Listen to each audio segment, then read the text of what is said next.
Yo, what is up, guys? It's Pedro here. So we got some breaking news. The Washington football team has agreed to terms on a one-year contract with quarterback Ryan Fitzpatrick that could reach up to $12 million with incentives. So if you guys are new, make sure to subscribe for Washington and NFL content. So let's talk about this news. Of course, this comes out super late. So if I'm, my voice isn't too loud, that is why. So I'll just read the tweet right here from Adam Schefter, and then I'll give you guys my reaction. So former Dolphins quarterback Ryan Fitzpatrick reached agreement with the Washington football team on a one-year deal worth $10 million that could grow to $12 million with incentives. Fitzpatrick is expected to head to camp as a starter with competition from Taylor Heinicke, and we'll probably even get a little bit of competition from Kyle Allen. So this is big news, and I'm not excited about it or mad about it. I'm a little bit, in the middle. It is a little fun to watch Fitzpatrick play. We'll go through his stats, and one thing, he is better than a lot of people think. I mean, last year, he had a 77 QBR, which was fifth in the NFL out of all quarterbacks. That is absolutely insane. Fifth in the NFL, played really well, and was, he was really good with the Dolphins this past season, and they had a really good record with him before they pulled him for Tua. And even when Tua was hurt or when Tua wasn't playing well and Fitzpatrick came in, he balled out. I mean, this past season, 13 touchdowns, 8 interceptions, so nothing crazy, but he played really well, and I think he fits well with this offense. And of course, I know a lot of people wanted different options. Some people wanted someone like Marcus Mariota. Some people wanted Sam Darnold. Some people wanted totally different options. But just, guys, you have to think there weren't any great options here. There were not any great options. And, Fitzpatrick is a one-year plan that, allows us to be competitive this year. That's the thing, None of these other quarterbacks, Marcus Mariota, Tyrod Taylor, even, some Andy Dalton, some of these other guys, even Mitch Trubisky, they more than likely were not going to lead, be our franchise quarterback.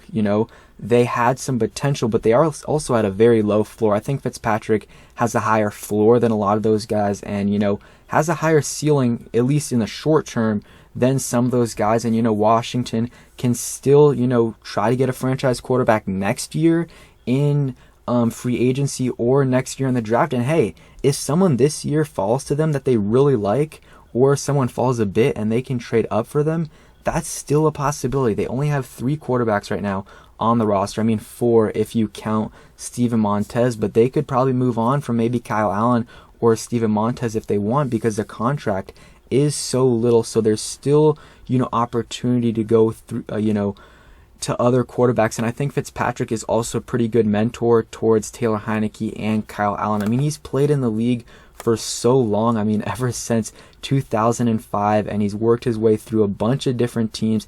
And I think we can really be competitive with Ryan Fitzpatrick. He also had almost a 69% completion percentage this past year, 2,000 yards, 13 touchdowns, 8 interceptions. Had a pretty good year this year. One of his knocks, obviously, he turns the ball over more than you would want from him. If he can keep that down, I think he can be pretty good for us. He wasn't working with anything special really in Miami, at least offensively. They really didn't have anyone special on offense. So they had some okay receiver options, not too great of a running back core, okay offensive line, and he produced some pretty good numbers. If you believe in QBR from ESPN, I mean, 5th in the NFL. So we'll see how this plays out, guys. It's going to be really interesting.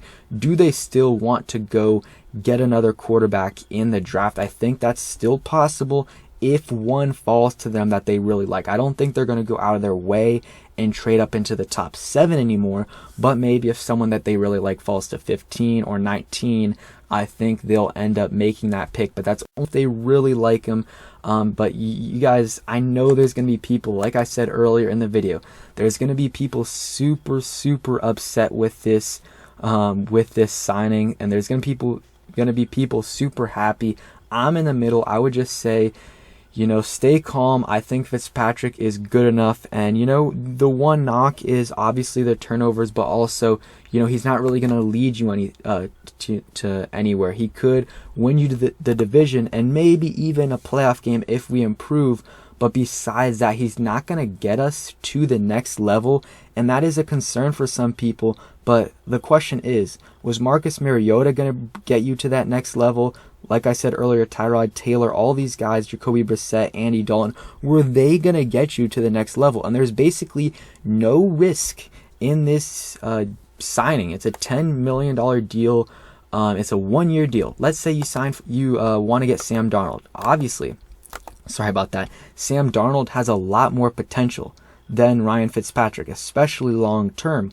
But you're going to have to give up, let's say, a second and a fourth round pick, and you're going to have to take on his contract and, take that $20 to $25 million deal next year. And if that doesn't work out, not only did you waste a second and a fourth, but you also wasted 2 years.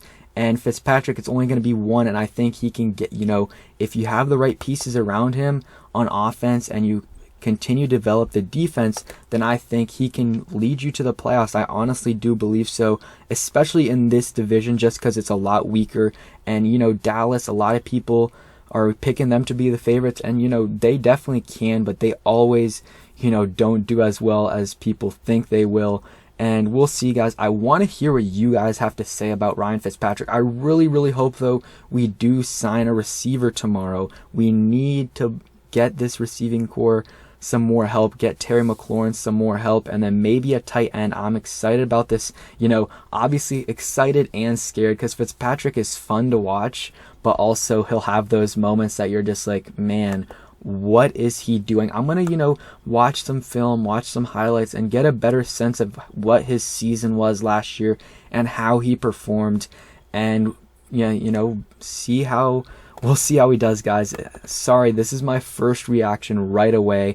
Didn't really get to think about it, so sorry if I was just rambling there. And also, real quick, I made a whole other video that I was gonna upload, tomorrow morning, which is when you guys are gonna see this, about Kevin Pierre-Louis. But he is signing a 2-year deal, worth up to $8 million with the Houston Texans. Good for him. I think that's a good place for him to go. He's gonna be able to play there. $4 million per year. I kind of wanted him back, but if they can replace him with a player similar to him for, a similar price, I'm definitely fine with that. I'm not, too upset with that, with like I was with Darby. But Kevin Pierre-Louis, if we can find a linebacker that can, fit somewhat his skill set for the same price or cheaper, or even more if he's a little bit better, I'm definitely fine with that. And something I didn't address with the Ronald Darby thing, we might be able to get a comp pick with him depending on what other moves we make and what other players our free agents sign. So it's going to be very interesting, guys. Make sure you guys stay tuned in the next couple of days because we're going to get a lot more news. And yeah, make sure you guys turn on those post notifications. And I'm sorry that this video is out tomorrow, but it's going to take me a while to upload it. I'm just going to upload it this morning when you guys see it. So thank you guys for watching. Hope you guys enjoyed, and peace.